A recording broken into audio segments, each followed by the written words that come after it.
Hello, I am Brandy Davis. I am the HMIS trainer with Echo. This training video will outline ethics and expectations around ethics for all HMIS users. It is important to discuss ethics because we are being trusted with very confidential client information. We look at ethics through the lens of data and data management. With the client's permission, we will be collecting client information and putting that info into the HMIS database.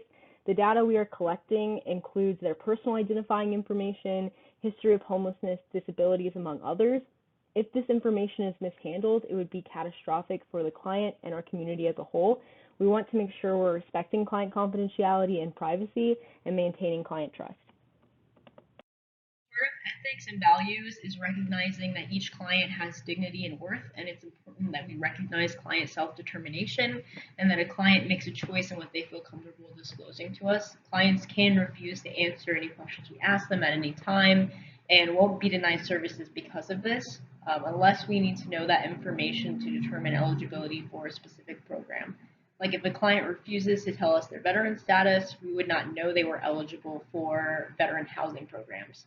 The data we enter into HMIS is self-report, so we enter what the client tells us to be true, and we need to ensure we're practicing in a trustworthy manner, entering the data we know to be true at the time we're entering it, and correcting any data we find that is no longer true for the client. Confidentiality refers to the steps an organization takes to make sure no one sees or knows a client's personal information without the client's consent. So this is related to our HMIS release of information, and we have another training video that covers the ROI and what the document says in depth, but we do want to make sure that we go over this ROI with the client prior to entering client data into HMIS. We also want to make sure we don't talk about identifying client info like client's full name, social, date of birth, through insecure channels like email. Instead, we can identify a client with their service point number for the purpose of coordinating services and with the client's permission. It's important that we keep client data secure. Some of the security features are taken care of through IT and within our devices or through our HMIS vendor, WellSky. But some data security is done on an individual level. Everyone has a username and a unique password that expires every 45 days to log into HMIS. It's important that we don't save our username and password within the device and instead manually enter username and password, because if that login info is saved, it makes it really easy for someone to just sit down at your computer and log in. Also, when we leave our computer, it's important that we shut down our device. All of this is because we want to make sure that no one can access HMIS or see data, HMIS data, who is not authorized to, and we want to protect client information. Privacy refers to the control over the extent, timing, and circumstances of sharing data. There are 6 components of HUD's privacy standards. Collection limitations: we only collect what is useful and appropriate from clients we work with, so only collecting information we need to for the work we're doing, like for coordinating services or what's required within our role. So if there is a program that specifically works with youth experiencing homelessness, they may have questions specific to providing for youth experiencing homelessness that other programs may not need to ask. Purpose and use limitations: when we are gathering information, working with clients, we want to make sure that we are respecting confidentiality, that we've gone through the ROI with the client and are respecting client's privacy security. We always want a client to have access to their information and the ability to change information that is no longer true.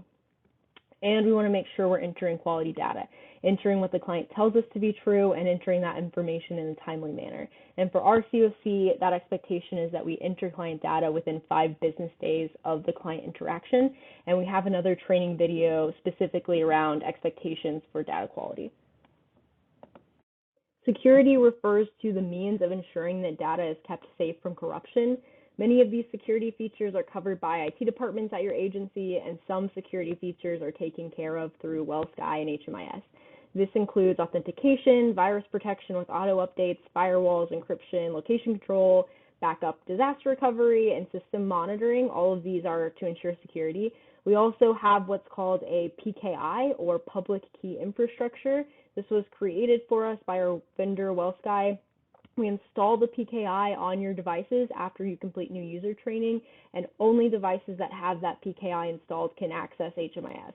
And this is so not just any old device can access the site, only ones that have a PKI.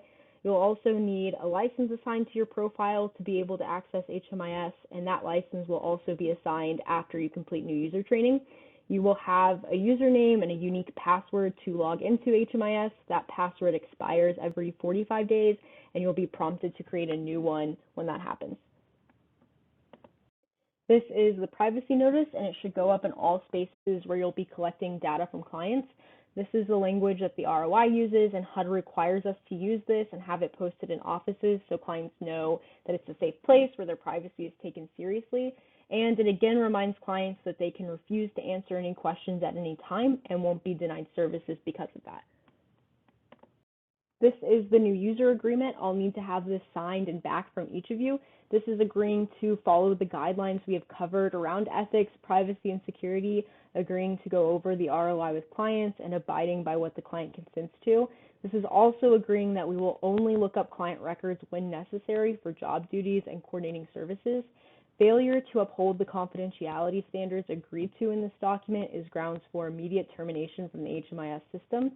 Once you complete new user training and I get this new user agreement signed back from you all, we can install the PKI for you, assign a license, and then you will have access to HMIS. Finally, as always, if you have questions about what was covered in this video, you can reach out to our team through the help desk and we can answer those for you.